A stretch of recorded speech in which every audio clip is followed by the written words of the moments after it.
On March 24th, 1889, a man was found dead in a cave in Mount Pleasant, New York. He was a vagrant. Many men like him pass. Their passing usually goes unnoticed, but this wasn't just any vagrant. This was the old leather man, a taciturn and dirty man who spent most of 3 decades wandering a regular circuit across Connecticut and New York, becoming a legend in his own time. The passing of this vagrant made the front page of New York City newspapers. It's history that deserves to be remembered.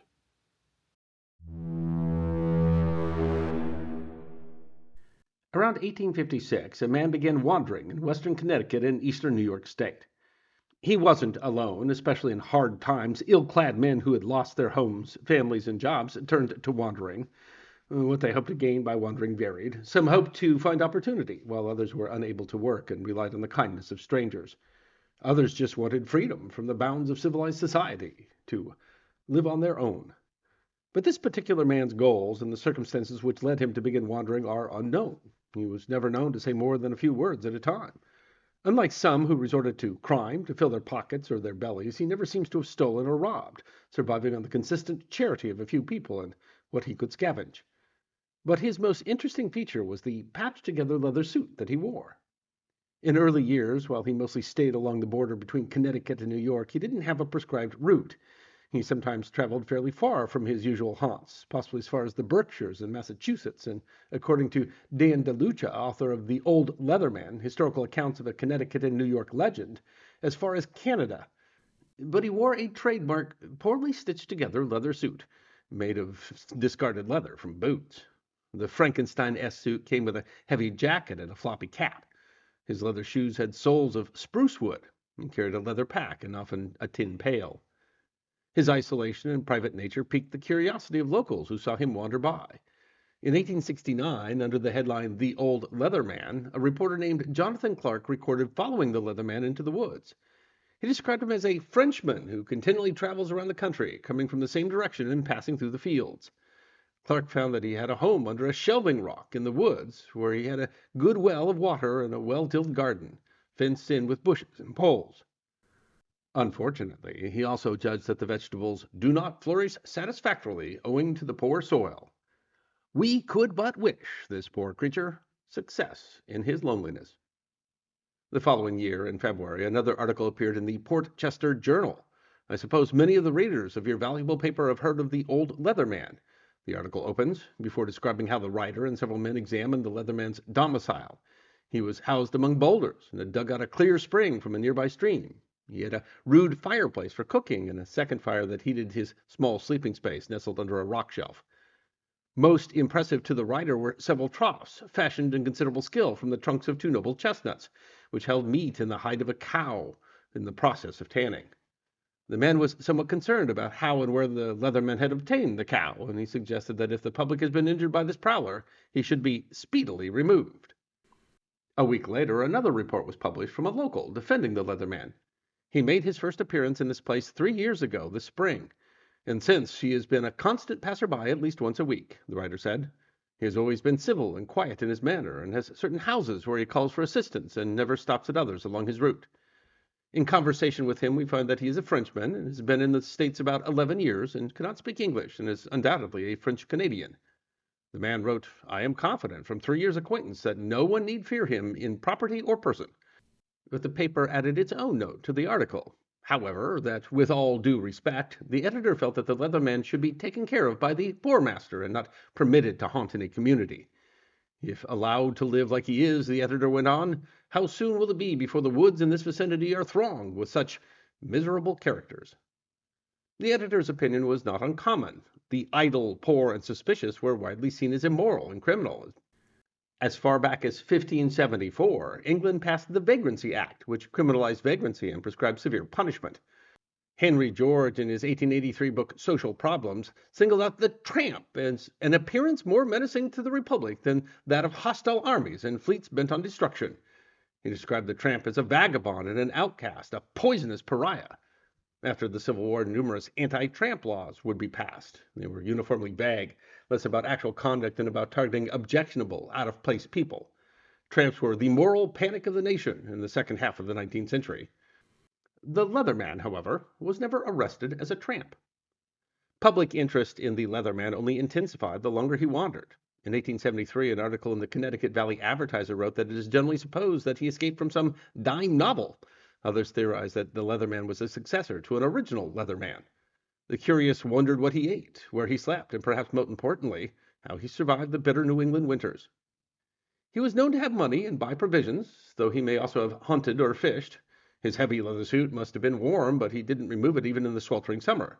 According to an assistant curator at the Trailside Museum in Westchester County, New York, the Leatherman didn't even remove it when he bathed, simply wading into streams fully clothed, because he didn't wear any underclothes, the curator says. The wet leather must have chafed him like a medieval pittance. Many wondered if indeed the Leatherman's wandering was a penance. Is this poor waif paying the penalty for some transgression? One writer wondered in 1875. That year he was also noted to be carrying a staff as he walked, possibly owing to the thousands of miles he must have tramped in his never-ending march. Where does he come from, and where does he go to, and who is he? Another article asked. At the same time, writers decried the tramp menace, claiming the growth of his order is only equaled by its capacity for villainy. The solution, one writer claimed, was to stop feeding the tramps and let every man, woman, and youth learn how to use a revolver. The Leatherman was also known for his timeliness. In Essex, Connecticut, a paper noted that the Leatherman came through again, stopping as usual at a particular house where he was given some food. He makes trips every 6 weeks. He's always on time and never fails. Another comically wrote in 1876 that we suppose there's but one Leatherman. If not, then we conclude there must be a large stock of them somewhere north of us, and also that by this time there must be a large lot of them south of us, as he has passed through the same way for the last 20 years or so. In addition to food, he was happy to accept tobacco and often smoked the discarded butts of cigars where he found them, and a crude wooden pipe he made himself. Interest spread beyond his normal haunts. The Waterbury Daily American answered inquiries from several papers about the strange fellow, who they called a mystery and a very greasy and ill-odored one, but considered harmless. The same paper reported a few weeks later that they'd shown him articles that touchingly alluded to him. He grunted over them, but showed no enthusiasm at finding himself famous in a single week. Another opined that if he would use a razor, he would be a good-looking man. On December 13th, 1877, an article in the Woodbury Reporter purported to tell the sad tale of the Leatherman. 25 years ago, the person known as the Leatherman lived in a thriving village in western New York. He carried on a large and profitable business as a tanner and a currier and was considered a prosperous and wealthy man. He owned a splendid mansion, beautiful grounds, horses, carriages, and servants to command. Then a fire destroyed his home and shop, and his wife died, and these combined losses unseated his reason, and he became a wanderer over the earth. The article was probably written by Alexander Gordon, a known friend of the Leatherman from Woodbury. He refused to offer more information, if indeed any in the story was true. In 1879, Connecticut passed a tramp law requiring tramps to be imprisoned. Any persons who rove about without labor or visible means of support shall be held to be tramps. This was followed shortly by a similar law in New York. In 1880, the Deep River New Era theorized that the Leatherman hadn't been picked up under the tramp law because he is a large holder of real estate, which he carries about with him. In 1881, the reporter published an article showing that the Leatherman had appeared in town about once every 38 days. It was around this time that he settled into a route, about 365 miles clockwise between the Connecticut and Hudson rivers, passing through many towns on the way. His arrival soon became extraordinarily predictable, averaging 34 days per loop. People were said to be able to set their clocks by him. He may be expected again about April 9th at 9 o'clock in the morning, one article declared. A typical conversation, as recorded by a reporter, went thusly. Where did you stay the night? In the woods. Did you sleep there? Yes. Were you not cold? Had a fire. Interest in his past continued to be both intense and frustrated. Even alive, he took on the trappings of a legend. He never seems to grow any older. His hair never seems tinged with a lighter gray, and his wonderful leather suit always reminds one of the past as well as the present, one writer said in 1883. He is held in awe, another said, by older people who remember them from their youth, and the children alike. His beard is always coarse, but never any smoother, never any rougher. People attempted to follow him, to shake from him his secrets, even to buy them from him, but he refused money and never offered an answer. Reports continued to speculate about his past and personal life. In 1884, the Middleton, Connecticut Constitution claimed his name was Brown and that he had relatives in Hartford. The New York Times ran an article in August 1884 trying to unravel the mystery of his wanderings.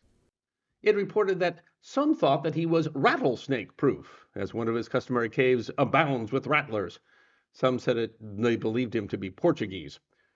Probably the most famous article ever published about the Leatherman appeared on August 16, 1884, when the Waterbury Daily American claimed it had solved the mystery. It claimed that he was a Frenchman, born in Lyon, named Jules Bourglet. It told an incredible story that he had fallen in love with a daughter of a wealthy leather merchant and attempted to earn her father's favor. All came crushing down on a bad investment, ruining him and his engagement. He fled to the U.S., where he began his wandering. The story was immediately doubted by some, who thought it came from a largely vivid imagination. Later, multiple retractions of the story were published, but it was nonetheless retold many times. Several other long articles were written of dubious accuracy about unraveling the man's mystique. One was a fanciful tale that the Leatherman was actually a scientist and mortician who was honing his craft in an attempt to bring his dead fiancée back to life in an elaborate underground mansion.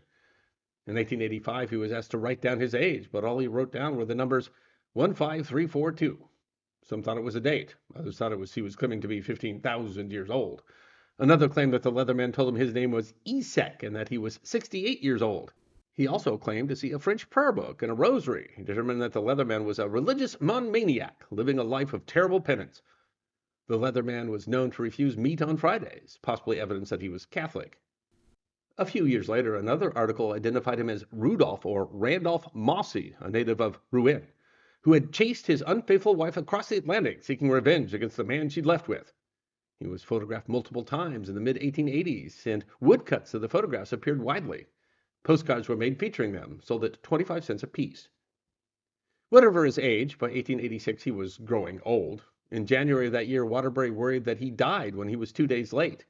He also took to wearing a woolen shirt. It was big news when someone managed to entice him to actually come inside for a meal instead of eating on the porch, as was his custom. An article even appeared in the New York Times about it. More and more articles appeared worrying about his health, as he appeared feeble and his steps tottering. In 1887, reports appeared that a man from France was searching for Jules Bourglet and had a $50,000 inheritance waiting for him. Nothing seems to have come of it, however. In February of 1888, it was reported that atrocities were committed against the Leatherman. His belongings in firewood burned, which left him without warmth on a cold night. He was badly frostbitten. It was to be a rough winter for the Leatherman, as just a month later, beginning on March 11th, the whole region was struck by the Great Blizzard of 1888. For 4 days, snow flew and wind blew, dropping as much as 50 inches of snow. Trains were disabled, telegraph lines destroyed, and some people were trapped in their homes for a week. The Leatherman seems to have holed up in one of his caves near Southington and appeared again on his route by March 17th, unharmed. A few months later, papers noted that he had a cancer on his lip, likely a product of his habitual use of tobacco, although contemporaries blamed the frostbite. Papers began to abound with controversy over whether he should be forced to seek treatment as the cancer grew worse. After his walking for 3 decades, the Humane Society intervened, grabbing him and taking him to a Hartford hospital in December 1888. The society kept a patient record where it identified him as Zach Beauvalat from France, age 55. The Middletown Herald reported that at one point he attacked the men arresting him. He was only at the hospital briefly, but refused treatment and was allowed to leave, straight back to his circuit. It was clear that his time was finally coming to a close.